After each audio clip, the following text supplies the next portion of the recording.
Agro Record News. Oferecimento. Bradesco, de ponta a ponta é com o Bradesco que o agro conta.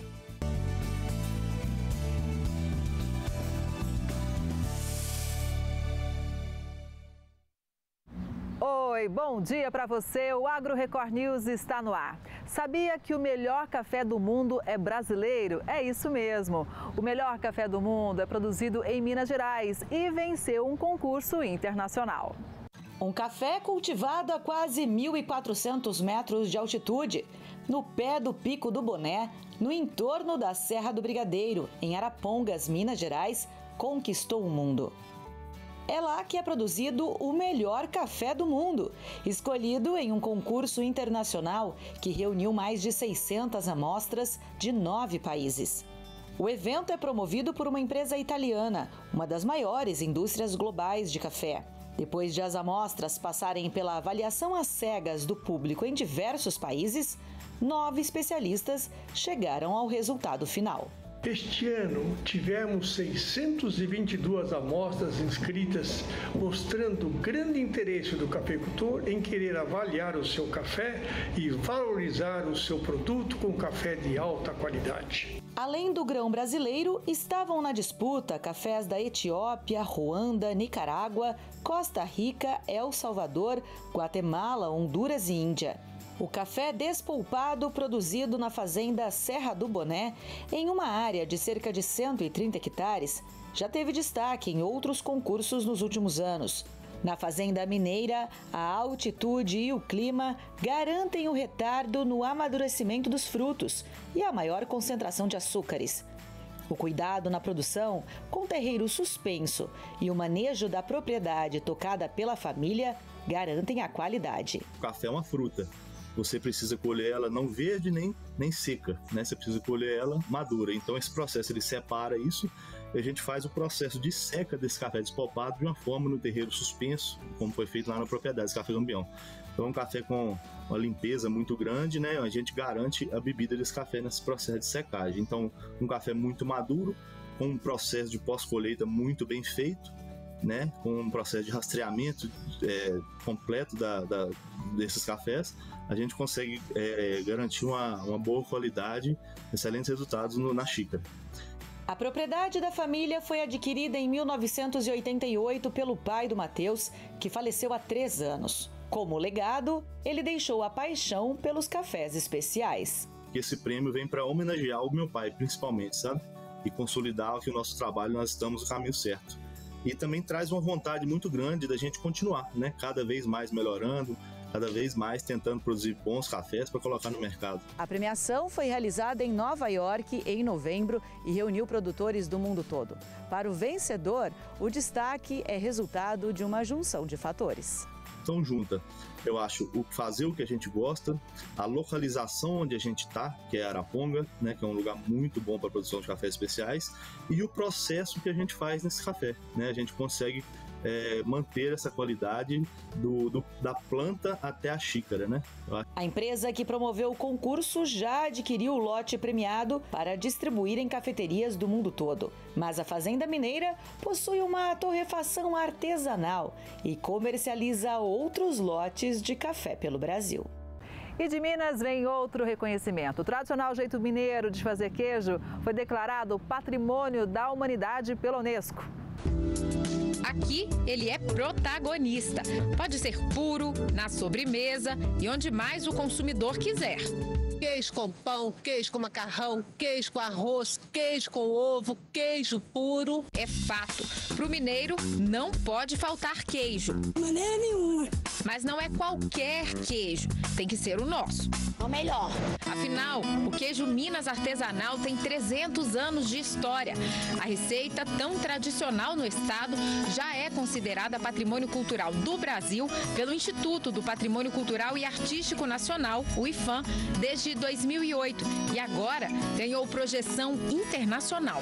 O queijo Minas artesanal se tornou patrimônio cultural imaterial da humanidade. Além de valorizar o produto, esse reconhecimento dá mais visibilidade para o nosso queijo e ajuda a preservar a receita dessa iguaria. É um grande ganho para o nosso estado, para os nossos produtores, para esse símbolo de Minas Gerais, que é o queijo. O título foi concedido pela Organização das Nações Unidas para a Educação, a Ciência e a Cultura, a Unesco, nesta quarta-feira e anunciado no Paraguai. Com o reconhecimento internacional, o Brasil passa a ter 7 patrimônios culturais na lista da Unesco.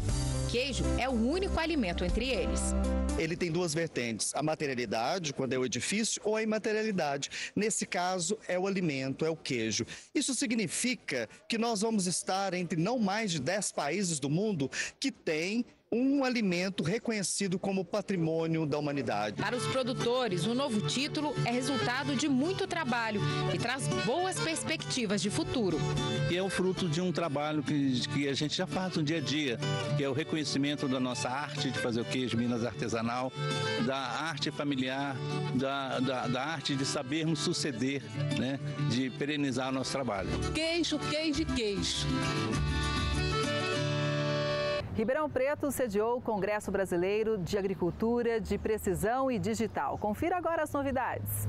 A agricultura de precisão envolve a adoção de diferentes tipos de tecnologias para auxiliar o produtor em estratégias de manejo mais eficientes no dia a dia. Vai desde equipamentos robustos a tecnologias que não são vistas, mas que fazem toda a diferença na produção. E tudo isso está reunido no Congresso Brasileiro de Agricultura de Precisão e Digital, em Ribeirão Preto, no interior paulista. Durante 3 dias, cerca de 1.000 pessoas devem passar por aqui, de 50 instituições diferentes. São mais de 60 palestrantes e 150 trabalhos inscritos. A gente ter num mesmo ambiente pesquisadores de universidades, instituições de pesquisa, usuários e empresas que fornecem as soluções é algo que permite a gente acelerar muito a difusão do conhecimento e alinhar as necessidades do mercado com o que está sendo pesquisado na academia. Várias soluções estão sendo apresentadas,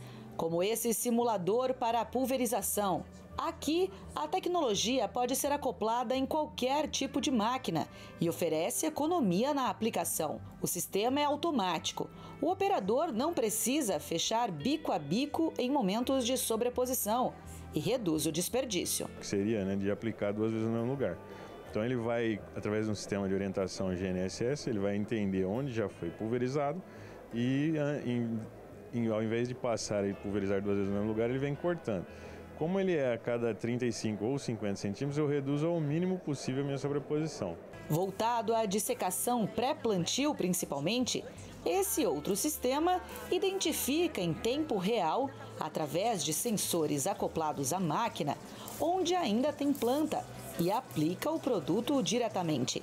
Ele é ativado através da fluorescência de clorofila. Em áreas que já usam a tecnologia, a economia de insumo chega a 90%. Então a gente consegue economizar o herbicida que seria pulverizado em toda a área, aplicar com precisão somente sobre as ervas que estão espalhadas na lavoura. Cada vez mais o campo se desenvolve com o uso das tecnologias na busca pela produção mais eficaz e sustentável de alimentos. Mas, de acordo com o presidente da Associação de Agricultura de Precisão e Digital, o desafio do setor ainda é qualificação de mão de obra. A gente tem diversos programas, universidades, pós-graduações formando profissionais qualificados.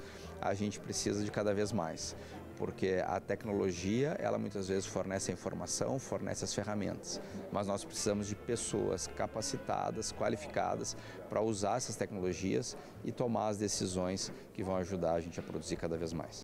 Os preços do melão estão em patamares recordes. A caixa de 13 quilos do amarelo aumentou 23%. Com a menor disponibilidade interna de melão, principalmente nos primeiros meses da safra de exportação, os preços da fruta estão subindo no Rio Grande do Norte e no Ceará. Até semana passada, na parcial de 2024, o amarelo tipo 5 a 8 foi vendido por R$ 62,00 a caixa de 13 quilos, posto São Paulo. Aumento de 23% em relação ao ano anterior e o maior valor nominal do CPEA. Outras variedades de melão também registraram alta. A falta do produto tem feito os preços do café subirem cada vez mais. Na capital paulista, de acordo com o indicador CPEA-Exalc, o café arábica tipo 6 iniciou a semana custando quase R$ 2.000 a saca de 60 quilos, uma alta de 30,44% no mês. Esse é o maior valor real da série histórica desde janeiro de 1998. De acordo com pesquisadores do CPEA, a alta vem da oferta de café bastante limitada no spot nacional por conta da menor produção esse ano e das negociações lentas. Os produtores estão segurando os lotes, acreditando em novas valorizações e evitando questões fiscais do final do ano. Produtores da Bahia uniram ciência e tecnologia para aumentar a produtividade com o uso racional da água na irrigação. Quando a chuva não cai na hora certa, é a irrigação que resolve. E como resolve? No oeste da Bahia, os 6 meses mais secos do ano não incomodam mais os agricultores. Com investimentos pesados em tecnologia e ciência, a região prospera no agronegócio. Graças principalmente à chuva artificial que sai dos equipamentos e banha as extensas plantações na quantidade e no momento adequados.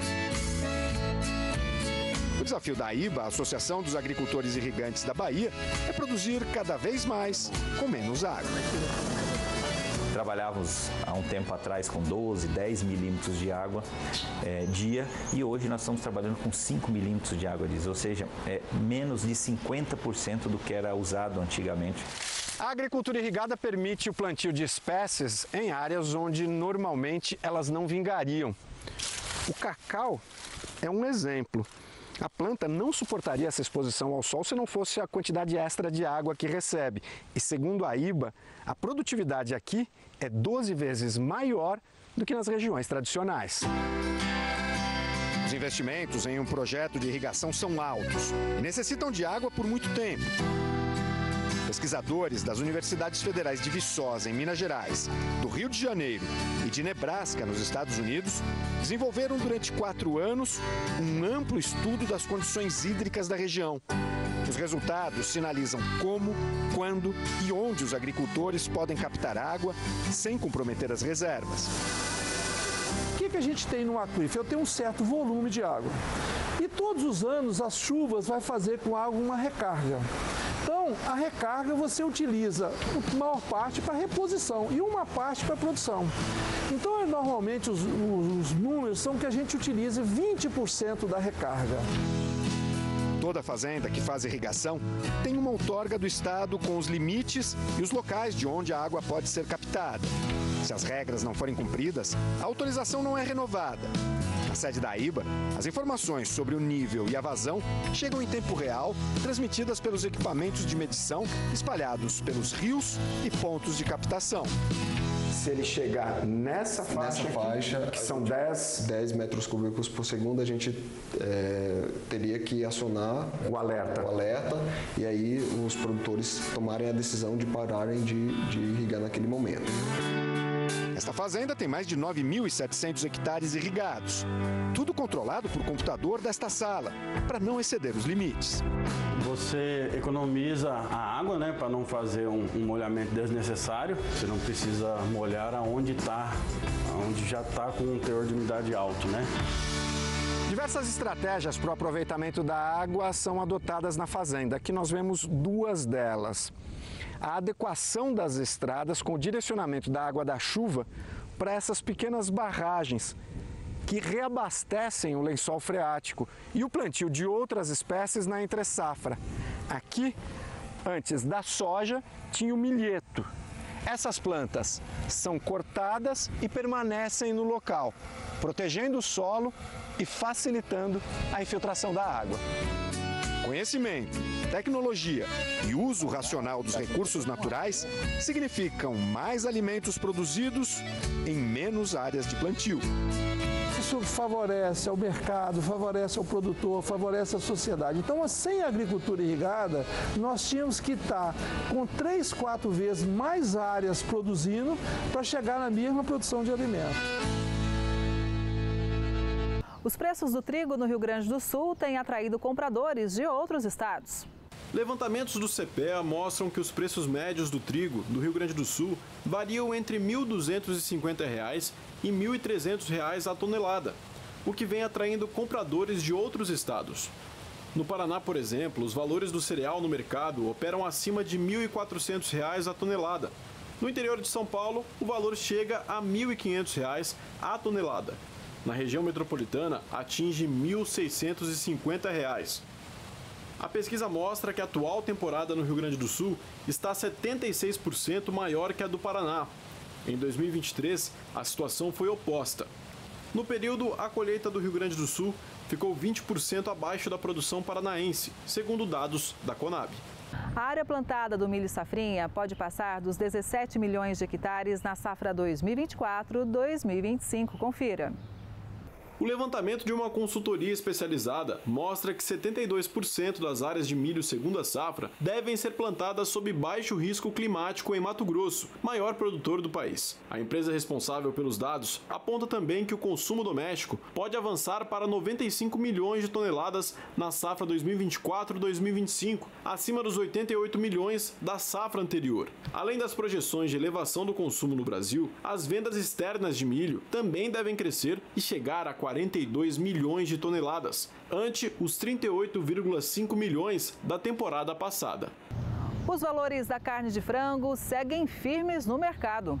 Nem mesmo o período de final de mês fez os preços da carne de frango caírem, o que é comum nessa época por conta do menor poder de compra da população. No mercado doméstico, os valores seguem firmes, operando nos maiores patamares reais desde novembro de 2022. De acordo com pesquisadores do CPEA, a proteína avícola está com elevada competitividade em relação às concorrentes bovina e suína, que vem registrando altas intensas. Já os preços da laranja in natura estão enfraquecendo. As chuvas influenciaram para um pequeno aumento na oferta, porém a baixa qualidade com frutas mais aguadas pressionaram as cotações. Na semana passada, a caixa de 40,8 quilos da variedade pera foi negociada à média de R$ 119,38, um recuo de 6,26% em comparação ao período anterior. Os indícios de que a safra está menor, de acordo com pesquisadores do CPEA, são reforçados pela redução no número de fábricas em operação no estado de São Paulo. Apenas 7 plantas permanecem em atividade, enquanto outras estão em manutenção preventiva. O Distrito Federal é referência na produção agrícola do país. E agora você confere o motivo. O Distrito Federal é referência nacional na produção agrícola. A capital é a 13ª unidade da federação que mais contribui para o crescimento do agronegócio no Brasil, conforme revelam dados recentes do Ministério da Agricultura e Pecuária. Para se ter ideia, o agro brasiliense movimentou cerca de 6 bilhões de reais no ano passado, em uma área produtiva de 178 mil hectares. O Distrito Federal, até por ser ter uma cidade grande, né, um eixo muito grande, que é aqui Brasília, Goiânia, né, o segundo maior eixo de população e de crescimento do país, é um chamado município em que tem uma produção muito significativa, não só de hortaliças e frutas, mas principalmente de grãos também e avicultura industrial. Então aqui você tem um cluster, uma cadeia produtiva muito forte que gera um valor de produção bruto aí acima de 6 bilhões de reais, e isso é muito impactante, muito importante e nos coloca no topo a nível de país se comparar aos municípios brasileiros. Com números tão expressivos, as culturas no cinturão verde do DF são variadas.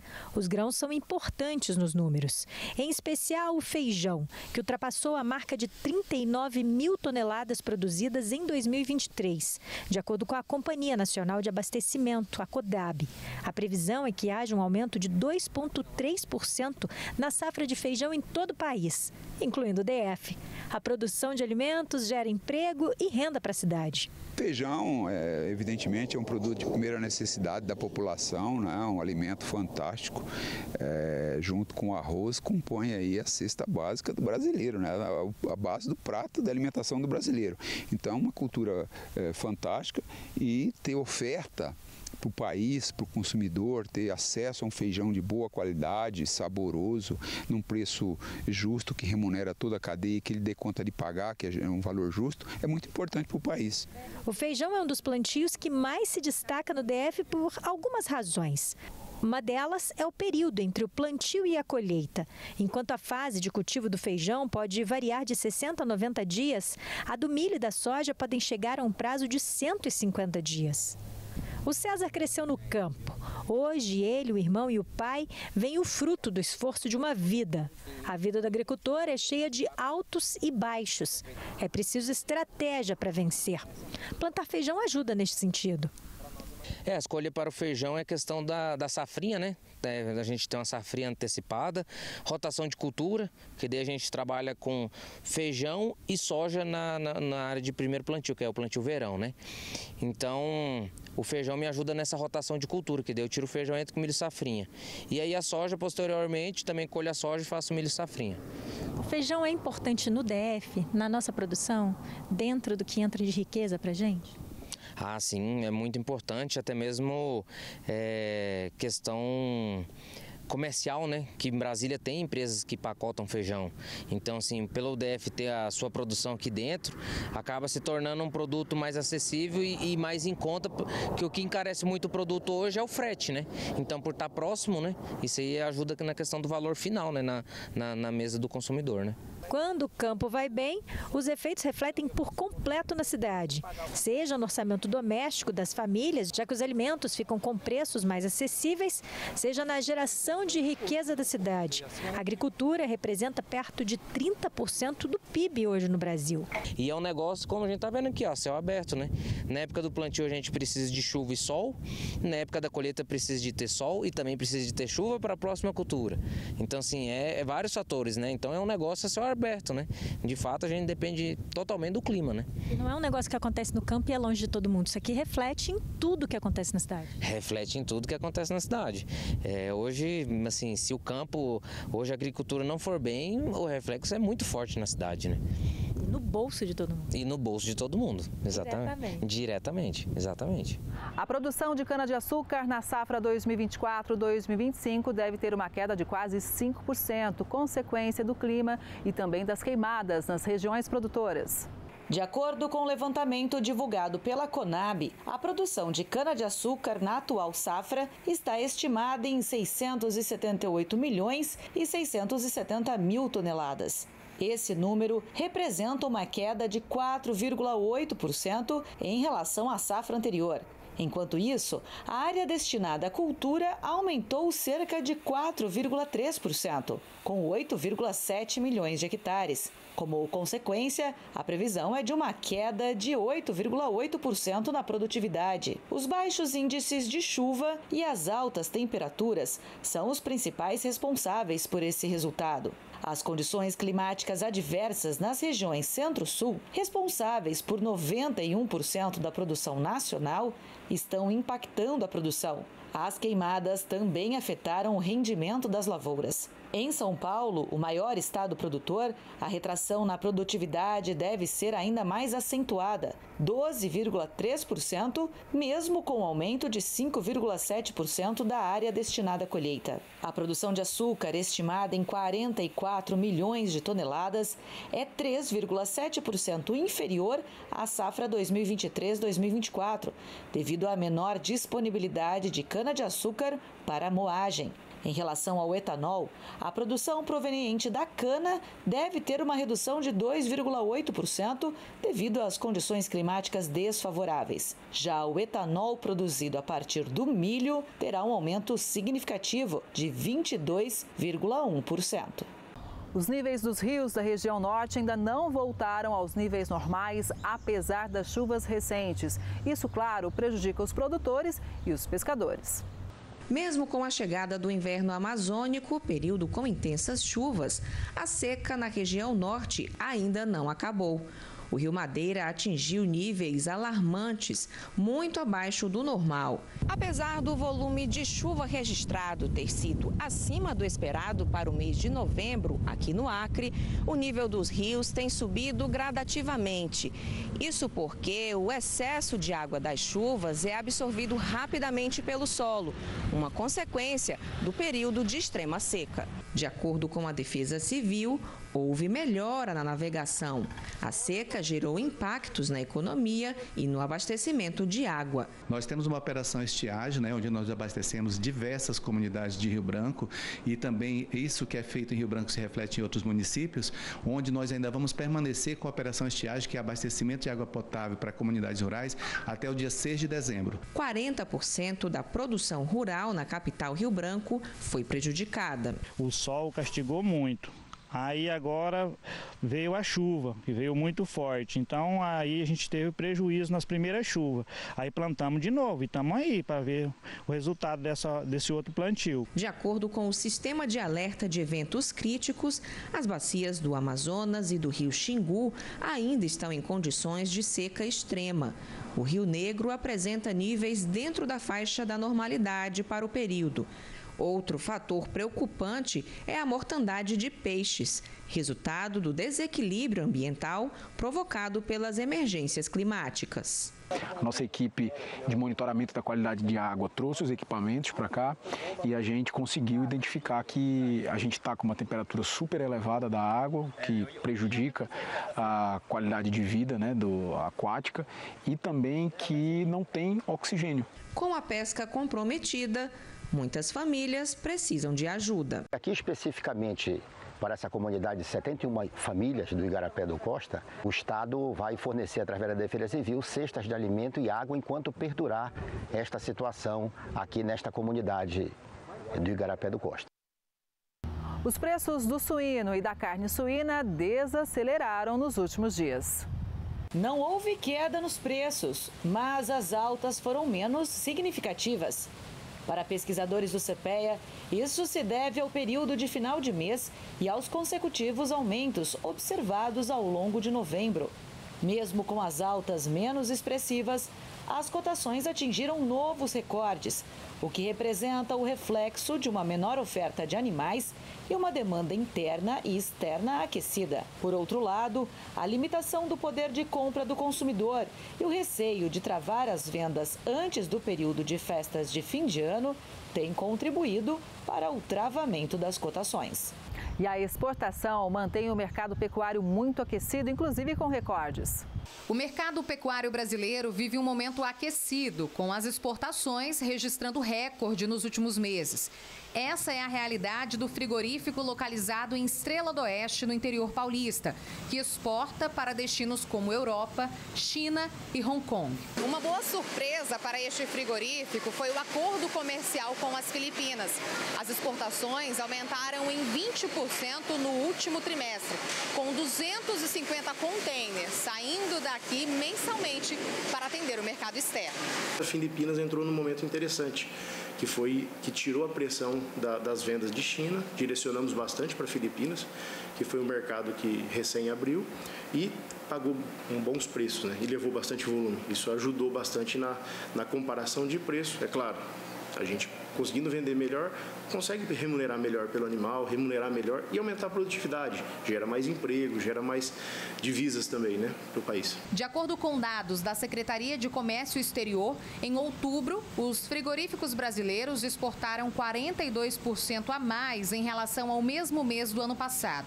Na comparação dos 10 primeiros meses de 2024, o volume exportado foi 29% maior em relação ao mesmo período de 2023, totalizando 2,39 milhões de toneladas. Em termos financeiros, a receita dos exportadores ultrapassou 10 bilhões de dólares, um aumento de 22,6% no mesmo período. A carne do Brasil cada vez mais sendo consolidada no mundo também, com relação à qualidade, volume, as questões sanitárias também, estamos ficando cada vez mais fortes com relação às exigências dos outros países também. Isso gera um produto de melhor qualidade também, A gente está galgando cada vez mais novos mercados que são mais exigentes e remuneram melhor por isso também.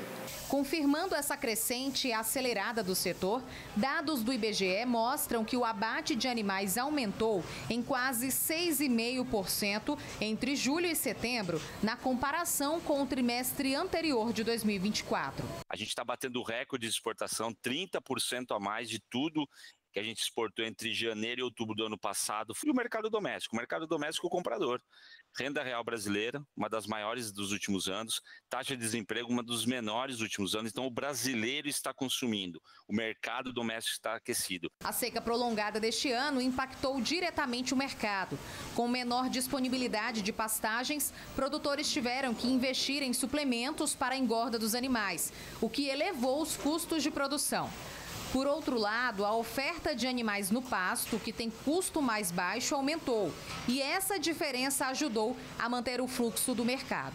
E juntando a seca intensa com o volume maior de exportação, o dólar também colaborou bastante, né? Que o dólar veio bastante interessante no momento de exportação, e isso foi os fatores que foi fazendo com que a carne tivesse essa alta, né? Alta de preço na arroba e, consequentemente, na carne também do produto. O início de 2024 foi marcado pela desvalorização da arroba, mas o cenário está mudando.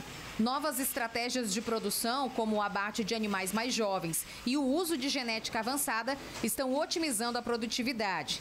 Atualmente, até mesmo fêmeas, antes não aproveitadas, são destinadas ao abate, mantendo os padrões de qualidade da carne macho. O mercado interno também se mostra promissor. As festas de fim de ano, combinadas com a injeção do 13º salário, estão estimulando o consumo. A procura por carne no Brasil tem crescido, o que faz com que o setor mantenha equilíbrio entre exportações e demanda interna. Não vai faltar carne para o mercado interno, né? Os animais, a produção no Brasil está muito atendendo, melhorou a produtividade, os animais estão sendo abatidos com menor tempo de idade, pesando mais também, então isso produz uma carne de melhor qualidade também, para atender também a demanda do mercado interno. As projeções para os próximos anos apontam para uma produção estável, mesmo com a oscilação do preço da carne, uma característica natural da cadeia produtiva. A expectativa é de que o Brasil siga como um dos principais exportadores mundiais, aproveitando o câmbio favorável e o crescente interesse do mercado internacional. A gente vai ter a nossa carne mais demandada e um mercado doméstico que realmente vai bem. A população está endividada, mas com uma renda real maior, então está mais comprador. Então o mercado não deve ter preços mais baixos nos próximos 2 anos. O produtor rural busca cada vez mais conhecimento para aumentar a produtividade no campo. Em Morrinhos, Goiás, cursos e palestras provam que o agro está cada vez mais tecnológico. Há quem diga que em se plantando, tudo dá. Mas em uma produção rural, o processo de plantio não é tão simples quanto parece. É algo complexo e que exige uma série de processos que cada vez mais exige o conhecimento de tecnologia. A tecnologia, ela precisa de alguém para poder fazer ela funcionar. E essa tecnologia aqui, nós informamos os nossos alunos, nós passamos conhecimento para os nossos alunos, trazemos através das palestras, das aulas, dos cursos, para que eles não fiquem reféns da tecnologia, mas sim para que eles saibam utilizar essas tecnologias no campo e, lógico, trazer isso como um diferencial no mercado de trabalho.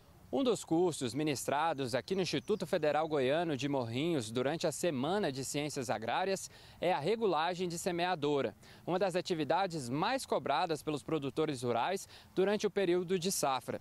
Aqui, os estudantes têm a oportunidade de aprender um pouco mais sobre o plantio adequado de produtos como a soja e o milho. Vai ser uma coisa que eles vão encontrar muito no campo, se alguém seguir essa área, é um curso técnico. Muita gente ali nunca teve um contato ainda com uma semeadora, uma adubadora, uma plantadeira. Então a gente tenta passar o que eles vão encontrar no campo básico, que é quando o agrônomo passa a recomendação, eles têm que encontrar no campo a regulagem certa da plantadeira. Então a gente conseguiu o campo aqui no IF para a gente fazer isso. Agora eles estão lá cavando, contando sementes e adquirindo essa experiência e tendo para alguns até o primeiro contato. O Henrique faz o curso técnico de agropecuária. Para ele, cursos como esse são importantes para o mercado de trabalho. Uma das primeiras coisas que a gente é cobrado é mexer com essas máquinas. A gente tem que ter pelo menos o básico do conhecimento. E com esses eventos que proporciona essa interação com os alunos, mostrar como é que é na prática, eu acho muito importante. A Elianay está bem perto de concluir o curso de agronomia e já trabalha em uma produção rural com o marido. Ela é apaixonada pelo agro desde criança e vê a prática na universidade como uma excelente oportunidade de levar as novas tecnologias para a fazenda. A gente quer trabalhar junto, quero trazer para dentro da nossa fazenda o que eu aprendi aqui no IF, tecnologia e principalmente desses workshops, que a gente tem a oportunidade de aprender aqui e ver a melhor alternativa para a gente levar para dentro da nossa fazenda.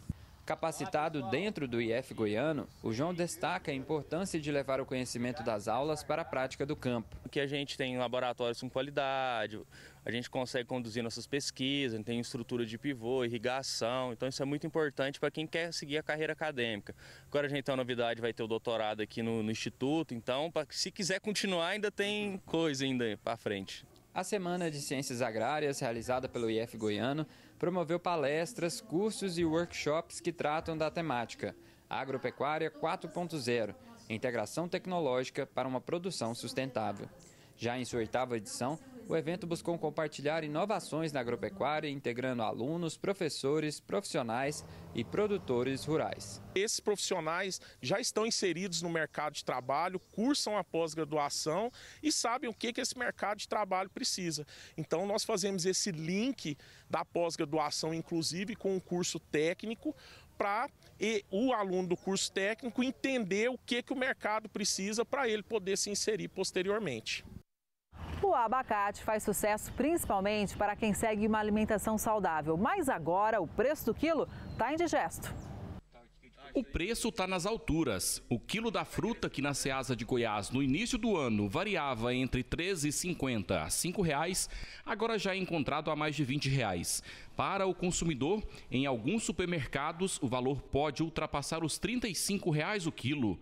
Para entender o que está acontecendo, viemos nesse pomar em Campo Limpo de Goiás. O Alexandre trabalha com a produção de abacate há mais de 30 anos e ele confessa que nunca viu uma situação igual a deste ano. O preço da fruta disparou no fim de outubro e em novembro o valor só tem aumentado. A explicação que eu te falo é fatores climáticos. Eu, como produtor, fatores climáticos. Não sei o que o pessoal que atravessa está sentindo, né? Frete, aumento do combustível, né? Logística em si, né? Mas aqui para nós foi o excesso de calor, falta de umidade, né? E claro, a água também. Isso influencia no momento da florada? O que você percebeu? Então, aqui a gente acompanhava os termômetros todo dia, né? Naquelas ondas de calor, que todo dia noticiava 38, 40, né? Aí essa temperatura excessiva, ela prejudica demais a planta, sabe? Bem na época da flor, né? E flor é como se fosse um recém-nascido, sabe? Qualquer coisa, qualquer um vento estranho, ela fica prejudicada, né? Então foi o que aconteceu. Aqui na fazenda são cultivados 4.000 pés de abacate, de 4 variedades diferentes. Só que neste ano os pés estão assim, mais da metade não tem nenhuma fruta. A estimativa era colher durante toda a safra 480 toneladas, mas a produção deve reduzir e a expectativa agora é da produção cair pela metade. Isso significa que os abacates que vingaram não devem ultrapassar as 240 toneladas até o ano que vem. Agora, Alexandre, qual que é a realidade aqui no pomar? Os pés todos devem vingar? Todos os pés estão carregados ou não? Para minha área, eu tenho uma queda de produção mais ou menos de 50%. Isso numa estimativa boa.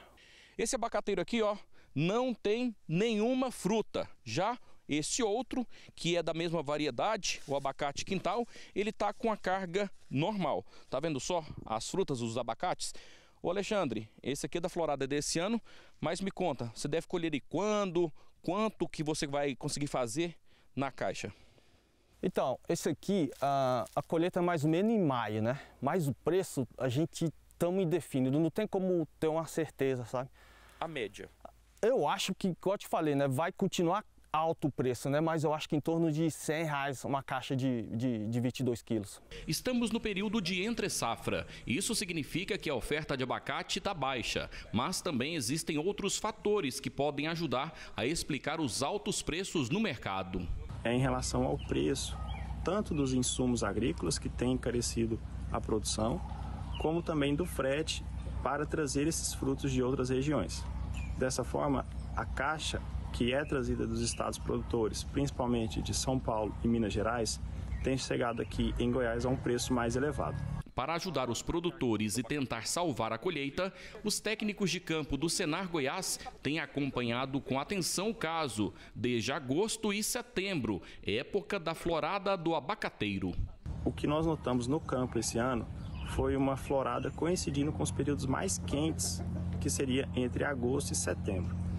Dessa forma, houve um abortamento muito expressivo das flores, independente se o pomar é irrigado ou não, em função da baixa umidade do ar. O que nós estamos esperando então é que haja uma redução nos preços entre fevereiro até a metade do ano.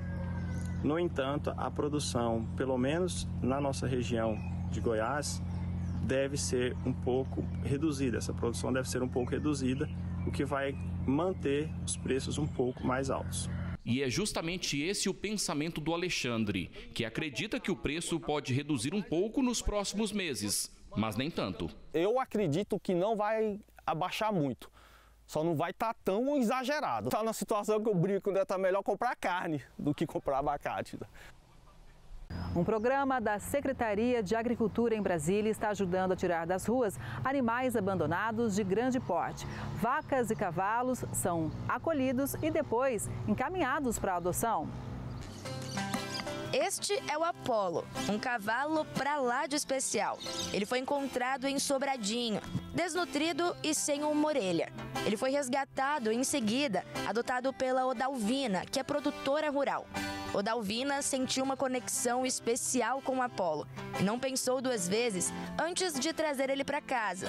Hoje o cavalo vive em uma fazenda, também em Sobradinho, e tem espaço e cuidado de sobra. Eu peguei eles para cá por causa do defeito que tinha, porque tem defeito, ninguém quer. Mas eu me comovi, sabe, Ana, com isso. Porque não é só os que não têm defeito que devem ser adotados. Os que não têm defeito também a gente tem que adotar, tem que amar os bichinhos e cuidar, entendeu? Porque eles gostam disso, né? Eles merecem. São bichos dóceis, né? Além do Apolo, Odalvina adotou o cavalo Rox, que sofria maus tratos. O Caramelo, que é cego de um olho, e essa mulinha, que tem um problema na pata. É difícil saber o que esses animais viveram até chegarem aqui. Mas o importante é que agora eles estão saudáveis e em segurança. Eu amo eles, todo dia eu tenho que vê-los, todo dia eu tenho que tratar deles, ver se estão bem, se está com algum problema, todo dia eu tenho que estar na porta, entendeu? É isso que eu me sinto bem, né? Mas a sensação de ver eles comendo, passando aqui na portinha de casa, uma hora assim meu filho vai, pega um, anda. Geralmente eles estão livres de carroças, de ferraduras. Aqui em casa não vai ter isso para eles, né? Quero que eles fiquem bem. Os animais chegaram aqui na fazenda há cerca de 4 meses. Eles já estão super adaptados e vivendo uma vida de rei. Mas não são todos os animais resgatados que têm a oportunidade de ter uma segunda chance. Em média, 270 animais de grande porte são resgatados todos os anos nas vias públicas do DF. Equinos e bovinos que sofreram maus tratos ou que simplesmente foram abandonados. A Secretaria de Agricultura, Abastecimento e Desenvolvimento Rural é a responsável por receber denúncias pelo resgate e também pelas ações de fiscalização. Na maioria das vezes, os animais são encontrados machucados e debilitados. Por isso, depois do resgate, eles passam por uma avaliação veterinária e recebem um microchip. Se o dono não reivindicar o resgate em até 30 dias, o animal é colocado para adoção por meio do projeto Adote um Animal. Foi justamente através deste projeto que a Odalvina adotou os animais. Que eles vivem a vida que pediram para Deus. A vida que pediram para Deus, que eles andam, ficam à vontade, não incomodo eles com nada, entendeu? Eles ficam só comendo à vontade, bebendo, não tem ocupação nenhuma para eles, né? Que eu não boto nada neles para maltratar, entendeu? Então eles estão tranquilos, graças a Deus, aqui na área, né? E aqui tem espaço, né, Ana? Também tem espaço para eles. Inclusive, se eu puder adotar mais 2, eu queria. Para adotar, é necessário ir pessoalmente até a Secretaria de Agricultura e apresentar comprovante de residência, identidade e CPF. Os interessados precisam preencher um formulário de responsabilidade e informações sobre a propriedade e finalidade da adoção. Depois é só aguardar até que o cadastro seja aprovado.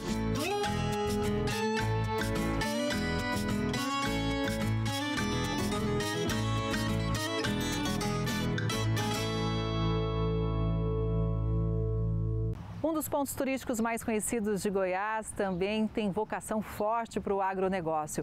Caldas Novas é referência na produção de soja e de laranja. Nem todo mundo sabe, mas o paraíso das águas quentes também é o do agro. Caldas Novas é a segunda maior produtora de laranja de Goiás e a 8ª cidade no estado no ranking do cultivo de soja, de acordo com dados divulgados pela Emater. Sem dúvida, o agro está presente por todos os cantos em Caldas. Caldas Novas hoje tem uma área plantada de grãos de 41 mil hectares. Entre o milho também, o milho verão e a safrinha, dá quase 20 mil hectares hoje também. Para Degmar, que é técnico em fruticultura pelo Senar Goiás, são muitos os fatores que levaram a terra das águas quentes a essa posição de destaque na agricultura goiana. Caldas Novas é, em segundo lugar, o ranking de maior produção de laranja.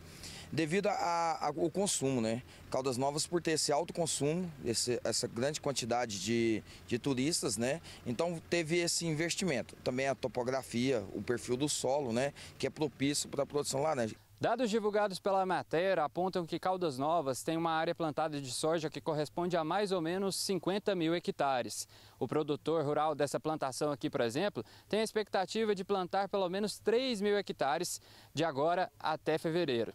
Esse ano está sendo um ano assim, meio atípico. Depois de 6 meses de seca, nos meus 35 anos de Caldas Novas, jamais visto, estamos vendo aí praticamente 40 dias de chuva em sequência também, que também já fazia muito tempo que não era visto. Então, assim, está sendo um ano um pouquinho já meio desafiador. Mas as perspectivas são boas. Com todo esse potencial, a grande missão do Sindicato Rural da cidade é ajudar os pequenos produtores rurais a aumentarem a sua produção e profissionalizar o trabalho no campo. A gente está mensalmente nas propriedades para transformar a propriedade familiar numa pequena empresa, né? Então a gente levanta dados, índices técnicos e econômicos para estar melhorando a propriedade e fazer o produtor rural sobressair na sua atividade. O Fernando atua em Caldas com cerca de 35 produtores rurais. Ele acredita que a parceria é fundamental para o agro em Caldas, principalmente quando o assunto é o fornecimento de maquinários para quem não tem condições de arcar com o custo da compra ou aluguel dessas máquinas que tanto ajudam no trabalho no campo. A gente conta com maquinários como patrola, caminhão, escavadeiras, tem uma plantadeira também, uma mini plantadeira, tem grade também para assim está atendendo os produtores, e essas ações são voltadas para os pequenos produtores da região, né? Assim a gente podendo influenciar o aumento da produtividade do grão, das hortifrutis dentro do município. O Matheus atua na FAEG Jovem e lembra da importância dos programas sociais desenvolvidos em parceria com o Senar para o desenvolvimento do setor. Essa promoção social, ela hoje está aprimorando e lapidando futuras lideranças dentro da nossa cidade, através do Sindicato Rural, parcerias com a Câmara Municipal, através do presidente. Então toda essa união de forças traz essa promoção dentro de Caldas Novas. Uma adolescente de 15 anos conquistou as redes sociais ao mostrar o dia a dia dela no campo. São milhões de visualizações na internet.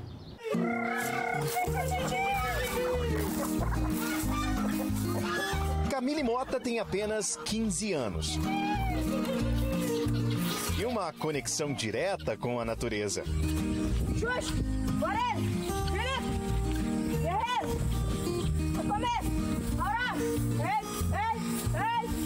Cachorro, cavalo, galinha, todos têm nomes e são membros da família.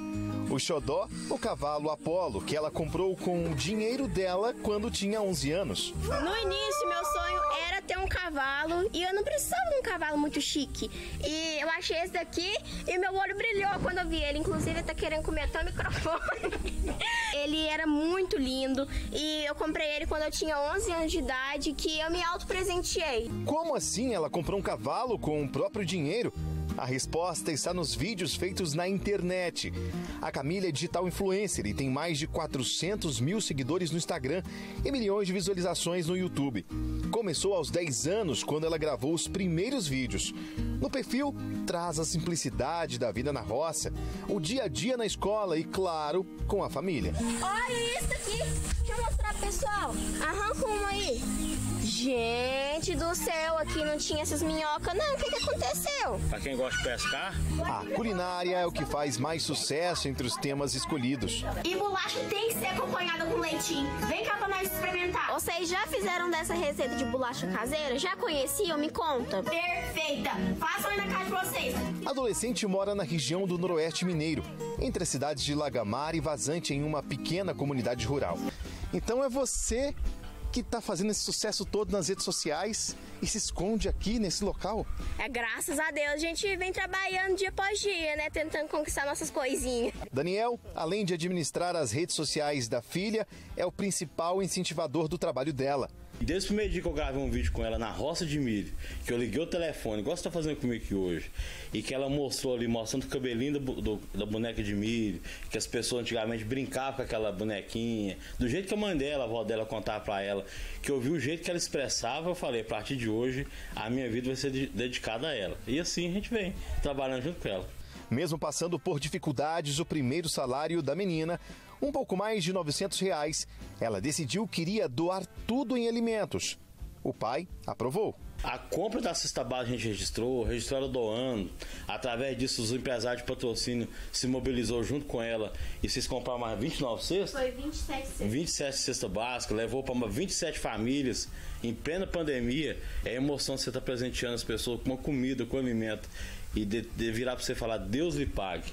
O sucesso chegou rápido com os vídeos que divertem os fãs. Fala, toda bela? Fala de novo. Toda bela? Os animais da fazenda também são famosos. Camille, e algumas curiosidades aqui do terreiro, né? As galinhas também têm nome. Tem nome. Esse daqui é o famoso Gustavo Lima, né, Gustavo? Dá um oi lá pro pessoal lá da câmera, ó. Canta igual Gustavo Lima? Melhor ainda. Nossa senhora, é bom demais pra cantar. Vocês não têm noção, não. Com os vídeos, ela já conseguiu ajudar a família e conheceu muita gente famosa. Eu já conheci o Whindersson Nunes, Simone Mendes, Camila Pudim, Manu Batidão, Natanzinho, o trio El Chan. Camille já participou de diversos encontros de plataformas como TikTok e Kawaii. Ganhou concursos de culinária e se destaca por onde passa. O grande sonho dela é continuar crescendo e ajudando a família a prosperar. Quero continuar assim com as redes sociais. E sobre faculdade, que muita gente tem dúvida, sempre me perguntam, eu tenho vontade de fazer teatro, vou bem aprender a me expressar mais, aprender a, sabe, me comunicar mais e tudo mais. Para Camille, fazer sucesso não é fácil, mas dá uma dica para quem deseja começar. Nunca desistir, sempre ter fé em Deus. Gente, pode te criticar, é o que mais vai ter na face da terra. Acredite em você mesmo, porque você é a única fonte que acredita em você mesmo. Nunca desista dos seus sonhos, mesmo que tá jogando um batalhão de pedra, tá vindo obstáculo, tem raiz para te tropeçar, pede a Deus o seguimento e corre atrás dos seus sonhos, porque você que vai realizar. Ninguém vai realizar os seus sonhos por você.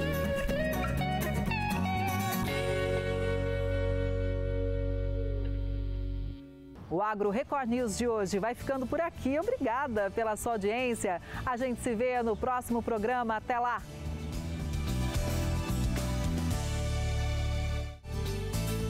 Agro Record News. Oferecimento. Bradesco, de ponta a ponta é com o Bradesco que o agro conta.